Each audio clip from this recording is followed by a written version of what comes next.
Greetings everyone, I'm Scott Rodell here at the Great River Taoist Center, home to our Academy of Chinese Swordsmanship. Many people have asked me about my fast-drawing sword technique. Chinese fast-drawing sword techniques have a very long history in China. Liu Bang, founding emperor of the Han Dynasty, was famous for his quick drawing technique. And in fact, he used his Jian to kill a snake. Liu Bang was born in 256 BC and lived to 195 BC. Another famous exponent of the fast draw technique was Mao Zhao. He was one of the 5 tigers under Liu Bei.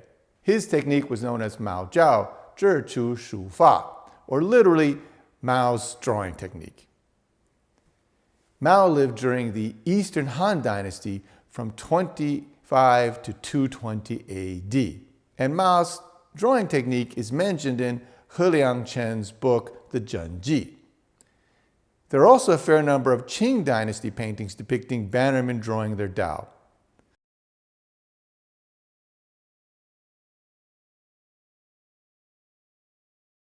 So while there is ample historical evidence for this Chinese fast-drawing sword technique in both period literature and in art, as well as in forms, there doesn't seem to have been any continuous transmission of this art, no transmission through any lineage to our time. So what you see me presenting in my cutting videos and what I'm going to show you here is my recreation of this art based on the historical evidence that we have. And if we look at different forms, we can see that there are cuts done downward, horizontally, and upward. It appears from historical images that perhaps the upward draw was favored, but we don't really have enough information. We don't have enough of those images to really say for sure. In any case, if we look at 2 examples from systems that I practice, the Jian Michuan Taiji Jian and the later public Yangshi Taiji Jian, we can see 2 very clear examples, or at least look clear to me, of sword drawing techniques.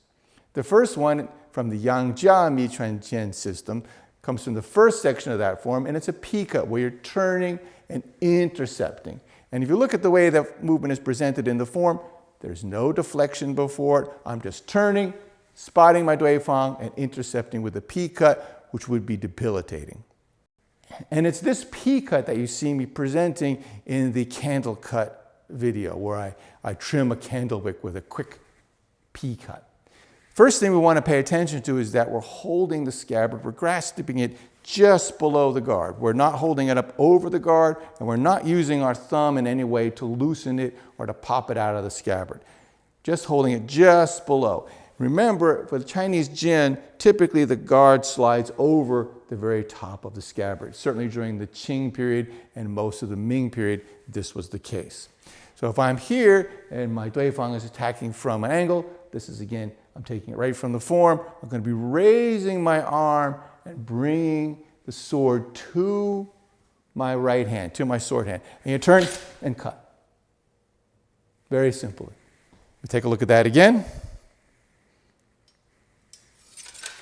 If I'm here, if I were walking, or if I were all of a sudden surrounded, perhaps even in a battle, but more likely in a melee situation, we have brigands on the road trying to rob a rich man. If a man's carrying a Jian, he probably is a man of wealth. And I see somebody's coming from here.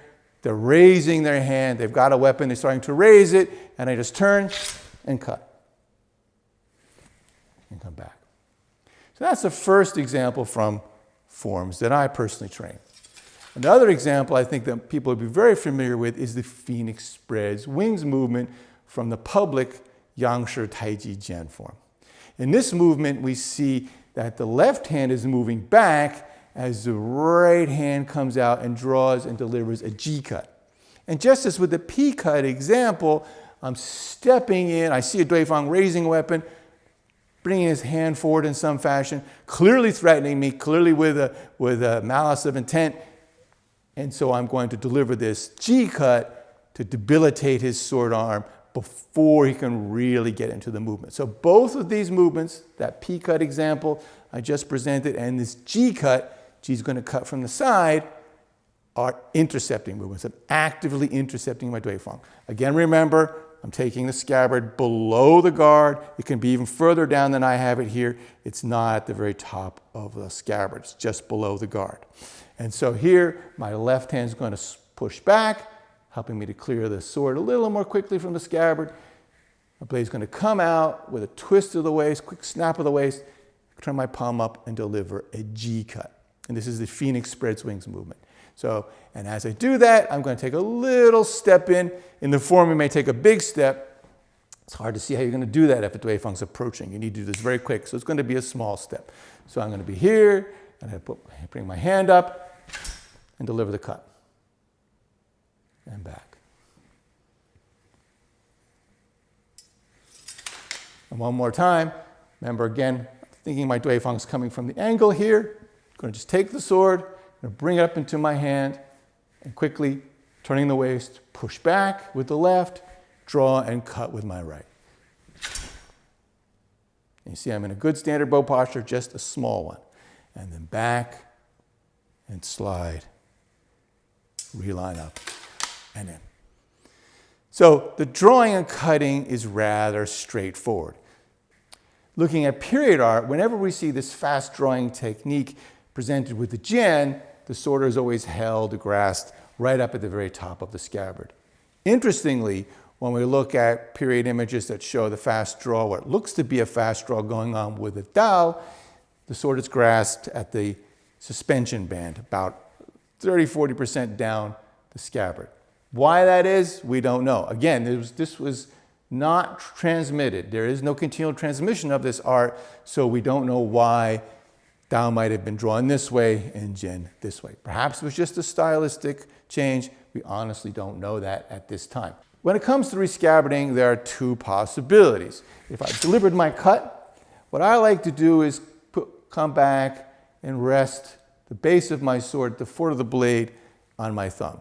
Now you see what I've done is my hand was down here, my thumb was low down when I drew, and I'm going to bring it up, raise my thumb up, so that as I do, it's just at the very top of the scabbard throat. And that is a little sort of groove there between your last knuckle and your thumbnail, curved section of your thumb, and I just bring my sword back, rest it there. And it's very easy to do this because my hands are close together.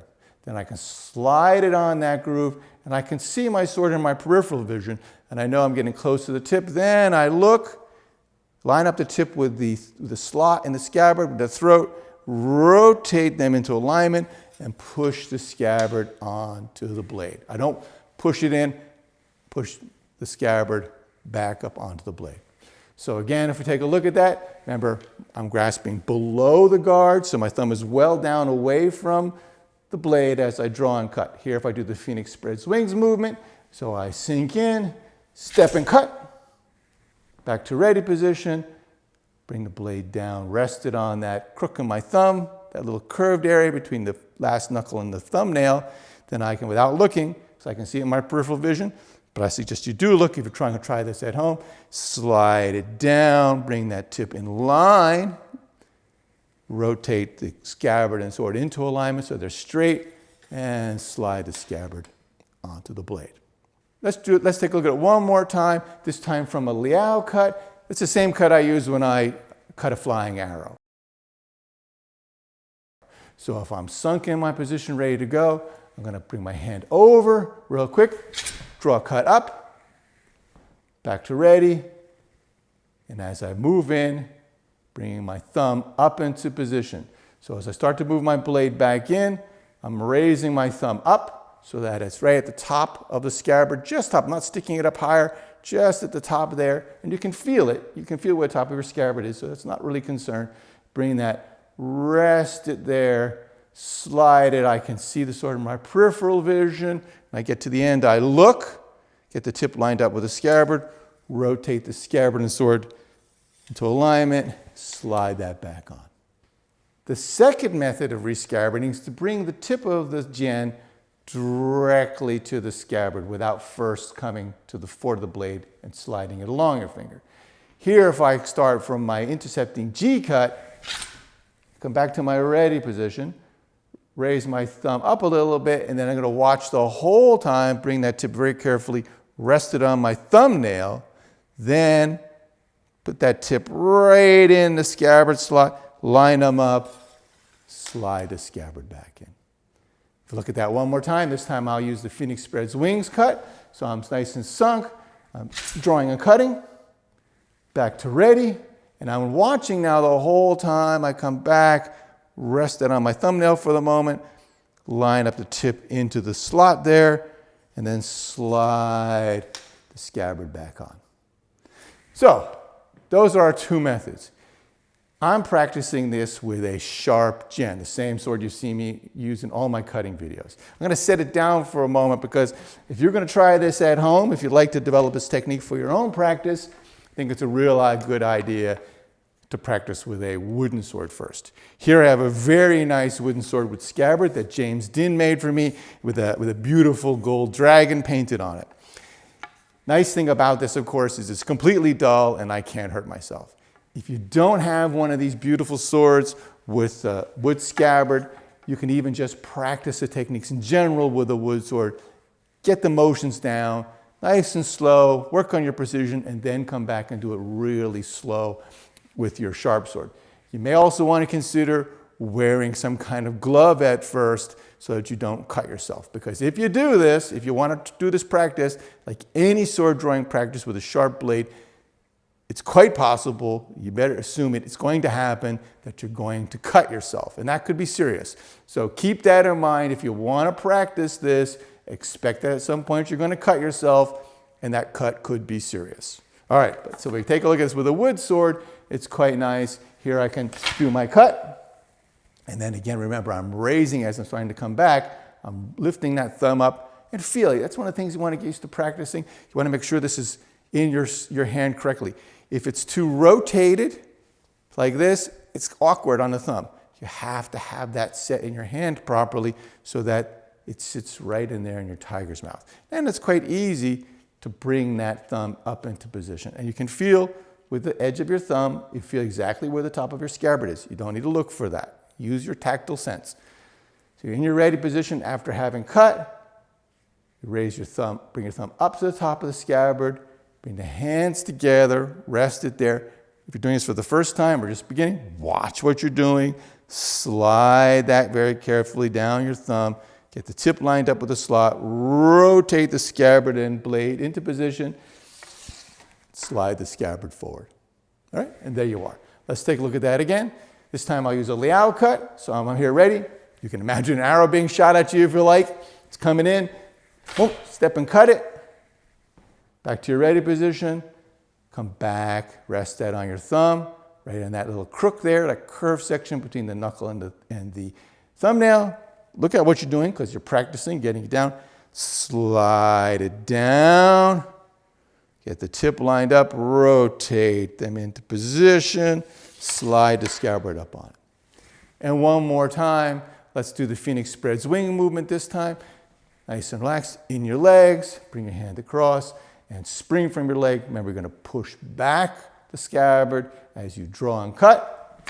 Deliver your G cut, come back to ready, bring your thumb as you start to bring your sword in. I'm bringing my thumb up into position. Rest it on that thumb. Watch what you're doing, nice and slow to start. Line up the tip with the slot. Rotate them into position. Slide the scabbard back onto the Jian. So, one more time with the sharp sword. Remember, taking it below the guard. Nice and sunk into your legs. Draw and cut. Back to ready. As you're going to bring your sword back, you raise your thumb up, feel where the top of your scabbard is with the edge of your thumb. Bring your sword in, draw along. You can watch if you're starting this. Boom, line them up, and push the scabbard back on. And one more time, just for good luck. Ready? Eyes and head are up. Draw and cut. Back to ready.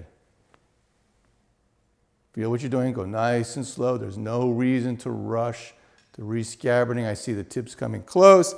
I look, line it up, slide the scabbard on. And there you are. Well, thanks again, everybody. Appreciate your watching. If you enjoyed this video and found it interesting and useful, please leave a comment and let us know. As always, we appreciate every subscription and your thumbs up. Please remember to hit that bell so you hear about future videos. Until next time, thanks and 再见.